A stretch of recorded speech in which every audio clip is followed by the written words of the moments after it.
Send it over to meteorologist Brittany Beggs in the Storm Alert Center. You have some celestial news to share with us, right? Yeah, switching it up here. Yeah, October kicks off on Thursday, and you know, this upcoming Thursday we get to look forward to the harvest full moon. Usually the harvest moon occurs during the month of September. So it's occurring a little bit later. Moonrise is going to be at 7:43, and then it's going to set on Friday morning at 8:08. Now, what's also really special about this year, and maybe you've already seen this other places, but this also means because the moon occurs on the first of the month, we get another moon during the month of October. So, and that next moon, yep, it occurs on Halloween. Usually, we don't get a full moon on Halloween. It happens every about 19 years or so. So it's really rare that we're going to get a full moon on the actual Halloween this year. So something fun to look forward to. A harvest moon obviously gets its name because that moon, it's so bright, it allowed farmers way back in the day to harvest. So the moon provided that light for a lot of our farmers back in the day. It also represents the full moon that's closest to the equinox. Now, how rare is this? Well, the next harvest moon to occur in October won't occur until 2025. So sometimes there's 3 years in between this, sometimes it's 8 years. So right now what we know is 2025 will be the next time we get a harvest moon really in the month of October. All right, you can read more about that online at WRCBTV.com. I've already written up a little blog for that. You can just search under our search tool. High-res radar satellite right now is showing a lot more cloud cover. It looks like still extending over Cherokee County and over the Blue Ridge area. Clouds have broken across Chattanooga and clouds are clearing out across our western half, so it's going to be quite cool tonight. Top temperature so far today has been 65. Tonight we're going to drop to 50 degrees. The average low for the 29th and 30th of September is 56, 55 degrees, so it's going to be below normal temperatures for a while too. So tomorrow, grab a jacket, but also grab the sunglasses. Sunshine will be returning for our Wednesday. A beautiful setup is in store for us too. We are not seeing much rainfall over the next 2 weeks. And you know what? We don't need it. The ground is pretty saturated now. Here's tomorrow's planner. I think we're going to hit the mid-70s. So the jacket that you need tomorrow morning, you can shed it in the afternoon. Pretty good forecast though for the afternoon hours as the kids are headed off the bus tomorrow during the day. Here's our precip outlook too. This is new, released from the Climate Prediction Center, released today. This is October 5th through the 8th, showing a pretty good chance precip is going to be below normal during that period, and we'll extend that all the way out through the 13th of October too. So for the next 2 weeks, not much happening, at least as far as precip goes, but a lot happening as far as temperatures go. Stick around in the next half hour. We'll break down that next cold front. We'll call it a cold, dry front though, moving in on Thursday night. Cindy, back to you. All right, Brittany, thank you. A sweet treat for beer and chocolate lovers returns. Yuengling and Hershey's Chocolate Porter is back for a limited time after debuting last year. This year's beer comes in draft and bottles and is sold in 22 states. We're glad to tell you Alabama, North Carolina, Tennessee, and Georgia are all included in that number. The Chocolate Porter will be available through Valentine's Day. It just got easier for your kids to hide those apps of which you do not approve. Coming up on Live at 5:30, how the new iPhone operating system makes being sneaky easy.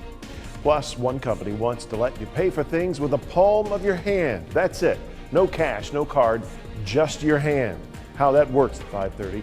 And see a flying chainsaw in action. Yep, a flying chainsaw. I'm as curious as you are. Hope you'll join us for Live at 5:30.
U.S. health experts are strongly urging people get a flu shot this year to help avoid what could be a so-called twindemic. Karen Jordan explains.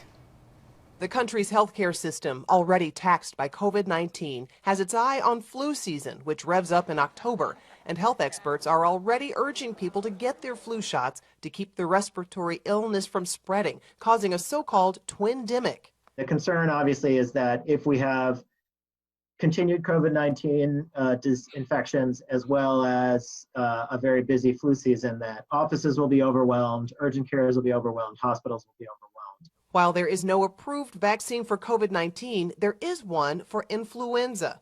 Doctors say getting a flu shot does not guarantee you won't get the flu, but it can decrease your odds and make any symptoms you may have less severe.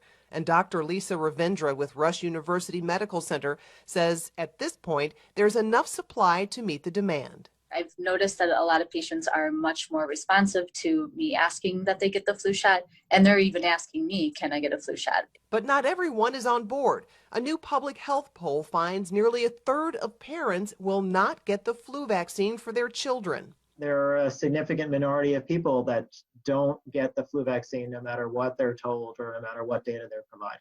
In the meantime, Dr. Javeri is hopeful that even more people will get flu shots as the season continues.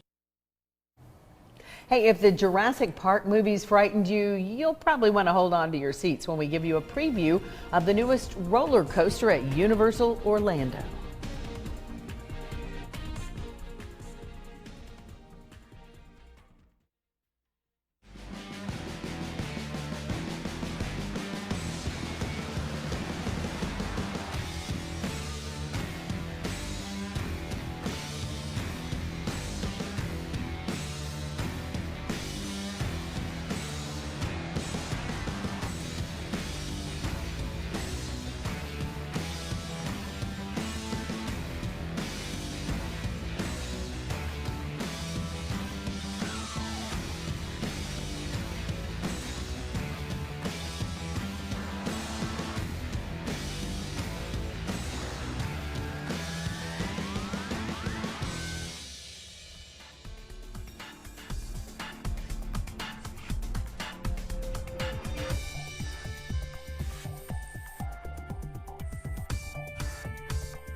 Coming up on your Wednesday edition of Channel 3 Eyewitness News, today it is Hump Day. Celebrate accordingly. My goodness gracious, we're halfway through the week to what should be an absolutely wonderful weekend here in the Tennessee Valley. Beautiful weather, plenty of outdoor activities. We're going to let you know where you can go, what you can do. Oh, it's going to be a whole lot of fun. Of course, we'll also give you your overnight headlines, traffic, and weather. We'll see you Wednesday morning starting at 4:30.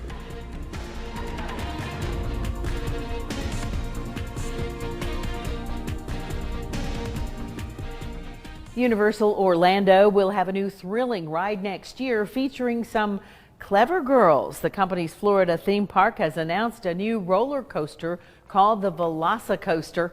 As the name implies, the ride will be in Universal Orlando's Jurassic World section and feature the film franchise's trademark velociraptors. The park says the coaster will feature 2 launches, a 360-degree barrel roll, and a 100-foot-long zero-gravity stall. That's when the track rotates 180 degrees, putting riders upside down. The tallest hill will be 155 feet. less than half the height of a so-called giga coaster that plunge more than 300 feet at speeds that exceed 90 miles an hour. Parks like Universal and Disney tend to favor heavy movie theme and effects on rides rather than competing on height and speed alone. We want to thank you for joining us here for Live at 5. The news continues with Greg Glover. Police were called in to take down a tent city in Chattanooga. Details on why and what the people who are living there plan to do next. A state program designed to help students with behavioral problems is getting a boost in funding.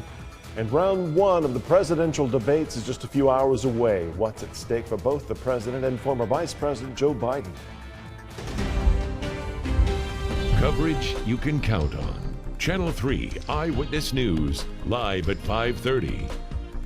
Thank you for joining us. I'm Greg Glover. A demolition project near Rossville Boulevard has left dozens displaced tonight. The owner of the property is putting something new in what many have called Tent City. Channel 3's Travis Cummings joins us live from Workman Road, where that is underway. Travis, is there anything left at this hour? Yeah, Greg, they moved out quickly, and I want you to see this here. The stroller, the mattresses, and the mountain of debris left back there is from some of the people that were pushed out of this property today. Now, the support they received as they were clearing out proves that they won't be in it alone. On Workman Road. Hey, where did they go giving out lunches? A demolition project leaves dozens in search for shelter. This is a camp about 50 people. The property, privately owned by Walter A. Wood Supply,